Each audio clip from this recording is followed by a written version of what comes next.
Don't forget to subscribe my channel and like video. एक गांव में एक चुड़ैल का साया था। वो चुड़ैल गंजी थी, इस कारण वो रोज रात में गांव भर में घूमती और जो भी औरत खुले बाल करके सोती उसके बाल काट देती। एक दिन बबलू की बीवी सन्नू अपने बाल संवार रही होती है। तभी वहाँ बबलू आता है और सन्नू को बोलता है, अरे भगवान, पागल हो गई है क्या? ये बाल खोल कर बैठी है। पता नहीं गांव में चुड़ैल घूम रही है और जो कोई भी बाल खोले हुए मिलता है चुड़ैल उसके बाल काट देती है।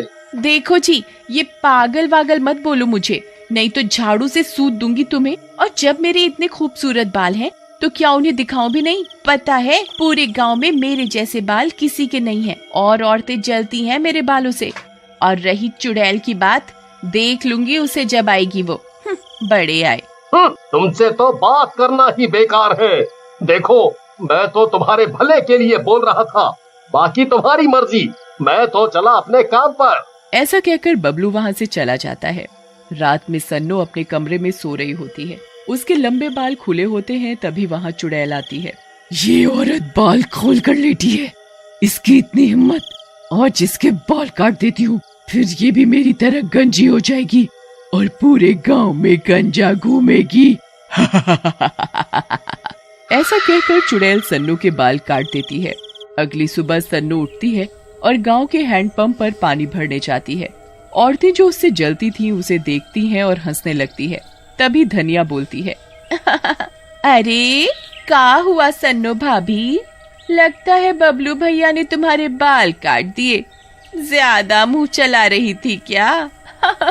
हाँ, तुम बोलती भी तो बहुत ज्यादा हो। धनिया की बात सुनकर वहाँ खड़ी बाकी की औरतें भी हंसने लगती हैं। एक तो तुम मुझसे जलती बहुत हो, लेकिन तुम भी क्या करोगी? मेरे बाल हैं ही इतने खूबसूरत।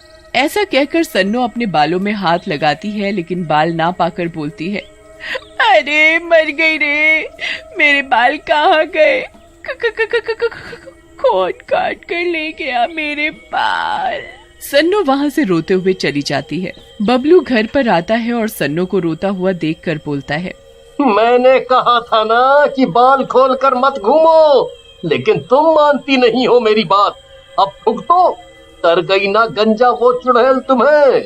कमाल का मर्द मिला है मुझे। दुनिया अपनी बीवी के गंजे होने पर दुखी होती है और ये आदमी ज्ञान बांट रहा है। उधर रात के समय धनिया सो रही होती है। उसे सोते समय ध्यान नहीं रहता कि उसके बाल खुल गए हैं। चुड़ैल रोज की तरह आती है और धनिया के कमरे में झांकती है। लगता है इस गांव के सब लोग गंजा होना चाहते हैं। चलो अच्छा है, जैसी मैं उबला हुआ अंडा लगती हूँ, ये सब भी वैसे ही लगेंगे। ऐसा कहकर चुड़ैल धनिया के भी बाल काट लेती है और धनिया भी गंजी हो जाती है। तभी धनिया जाग जाती है और चुड़ैल के पीछे चिल्लाते हुए भागने लगती है, लेकिन चुड़ैल भागते भागते एकदम से गायब हो जाती है। ले गई मेरे बाल, ले गई, मुझे गंजा कर गई रे। कोई पकड़ो इस चुड़ैल को रे, मेरे बाल काट कर ले जा रही है। हे भगवान, कोई पकड़ो रे। उधर धनिया को घर पर ना पाकर उसका पति दिनेश गांव वालों को बुला लेता है। तभी वहाँ खड़ा बबलू बोलता है, अरे क्या हुआ दिनेश, इतनी रात को काहे जगाए हो? क्या बात है?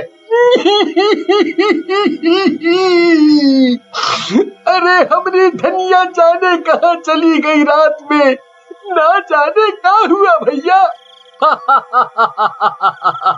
अरे खुशी मनाओ भाई, आजादी मिली, फालतुए में शोर मचा रहे हो। मैं तो कब से तरस रहा हूँ ऐसी आजादी के लिए। वहाँ सन्नो भी आ जाती है। अभी झाड़ू से सूतूंगी ना तुम्हें तो आजाद हो जाओगे। एक तो उनकी बीवी खो गई है और तुम्हें अपनी बकवास की पड़ी है। इससे पहले गांव वाले कुछ करते धनिया वहाँ रोते हुए आ जाती है।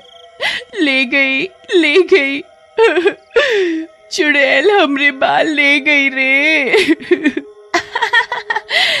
अरे धनिया, तू भी गंजी हो गई मेरी तरह। सन्नो को देखकर धनिया को अपनी गलती का एहसास होता है। मुझे माफ कर दो सन्नो बहन, मैंने तुम्हारा मजाक बनाया। शायद इसी की वजह से मैं भी उस चुड़ैल का शिकार हो गई। कोई बात नहीं धनिया, लेकिन अब इस चुड़ैल को हम ऐसे नहीं छोड़ेंगे। लेकिन मेरी झांसी की रानी, ये चुड़ैल है चुड़ैल, ऐसे कैसे निपटेंगे इससे? हम दोनों इस चुड़ैल को जरूर सबक सिखाएंगे। अगले दिन सुबह धनिया और सन्नो साथ में बैठी बातें कर रही होती हैं। तभी गांव के और भी लोग वहां आ जाते हैं और उन दोनों को बोलते हैं, तुम चिंता मत करो मेरी बहनों, हम सब इस चुड़ैल को पकड़ेंगे। हाँ। लेकिन सन्नो और धनिया कुछ नहीं बोलती और वहां से चली जाती हैं। अरे इन दोनों को क्या हुआ? हम लोगों ने कौनो गलत बात बोल दी का? नहीं भैया, हमका लागत है दोनों पागल हो गई हैं। बात भी ठीक है, छिला हुआ आलू और गंजा आदमी एक जैसा ही दिखत है। बेचारी धनिया और सन्नो। उधर रात में गांव वाले सो रहे होते हैं। तभी फिर से किसी औरत के चीखने की आवाज आती है। गांव में सारी औरतें गंजी हो रही हैं और इसको देखो कैसे घोड़े बेचकर सो रहा है। अभी जगाती हूँ इसे। ऐसा कहकर सन्नो बबलू को जोर से लात मारती है। बबलू हड़बड़ाकर उठ जाता है। कौन है भाई? चुड़ैल तो नहीं है? बचाओ बचाओ बचाओ। तुम्हारी बीवी गंजी हो गई है और तुम घोड़े बेचकर सो रहे हो। अभी मैंने किसी के चीखने की आवाज सुनी है। फिर बबलू और सन्नो बाहर निकलकर देखते हैं। गांव वाले वहां पहले से इकट्ठा होते हैं और एक गंजी औरत रो रही होती है। ले गई, ये चुड़ैल मेरे भी बाल ले गई और गंजा कर गई। मेरे बाल। तभी धनिया बोलती है, रो मत बहन, अब तो जिसे जाना था वो चले गए। अब तो इनके दोबारा उगने का इंतजार करना पड़ेगा और इस चुड़ैल को पकड़ना ही पड़ेगा, नहीं तो हमारा गांव गंजों के गांव के नाम से मशहूर हो जाएगा। तभी सन्नो को वहां पर एक औरत दिखती है जो कि सावित्री नाम की औरत के घर में घुस जाती है। लेकिन सन्नो किसी से कुछ नहीं कहती। अगली सुबह वो सावित्री के घर जाती है।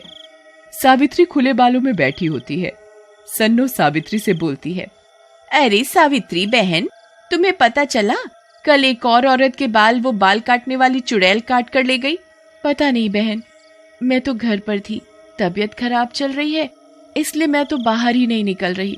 पता नहीं क्या हुआ गांव में। सावित्री की बात पर सन्नो को हैरानी होती है और वो जाकर के बबलू को सारी बात बताती है, जिसे सुनकर बबलू बोलता है, हमका तो सावित्री बहन में ही गड़बड़ लागत है। कई दिनों से वो दिख नहीं रही। मैं एक काम करता हूँ, दिनेश को बुला लाता हूँ, फिर हम चारों रात में चलकर देखेंगे कि क्या मामला है। फिर रात में बबलू, सन्नो, धनिया और दिनेश सावित्री के घर के पास छुप जाते हैं। रात में सावित्री के घर में से डरावनी आवाजें आने लगती हैं, जिसे सुनकर दिनेश बोलता है, भैया, हो ना हो ये चुड़ैल सावित्री के घर में छुपी है, हमें चलकर देखना पड़ेगा। भैया, हम यहाँ इंतजार नहीं कर सकते हैं का? वो क्या है कि चुड़ैल का मामला है ना, हमका थोड़ा डर लगता है। बबलू की बात सुनकर सन्नो बोलती है, एक काम करो, हमारी चूड़ियां ले लो और पहन लो और हम तीनों चले जाते हैं। डरपोक कहीं के, चुपचाप चलो, नहीं तो घर जाकर मैं ही चुड़ैल बन जाऊंगी। वहां तो कोई बचा भी नहीं पाएगा तुम्हें। सन्नो की बात सुनकर बबलू डर जाता है और उन लोगों के साथ सावित्री के घर में घुस जाता है। वहां सावित्री चुड़ैल के रूप में बैठी होती है। तो आ गए तुम चारों मरने के लिए। मैं तुम चारों को मार डालूंगी जैसे मैंने इसे मारा था। क्या बोल रही हो तुम चुड़ैल जी? सावित्री बहन को तुमने मार डाला, लेकिन वो तो हमें रोज मिलती थी। वो कोई सावित्री वावित्री नहीं थी, बल्कि मैं थी जिसे मैंने मार डाला था। मैं ही तुम लोगों से रोज मिलती थी सावित्री के रूप में। लेकिन तुमने सावित्री बहन को क्यों मारा? क्योंकि वो मेरा राज जान गई थी कि लोगों के बालों से मुझे शक्ति मिलती है, और जैसे जैसे मैं लोगों के बाल काटती जाऊंगी और भी शक्तिशाली हो जाऊंगी। लेकिन तभी चुड़ैल जोर जोर से चिल्लाने लगती है। उसका सर जलने लगता है। किसने मेरे बाल काट दिए? बचाओ, मैं जल जाऊंगी। चुड़ैल जी, तुम्हारे बाल हम काटा हूँ, क्योंकि तुम कह रही थी बालों से तुम्हें शक्ति मिलती है, इसीलिए हम काट दिया तुम्हारा बाल। थोड़ी ही देर में चुड़ैल पूरी तरह जल जाती है और सभी गांव वालों को चुड़ैल के साए से मुक्ति मिल जाती है। for watching this video.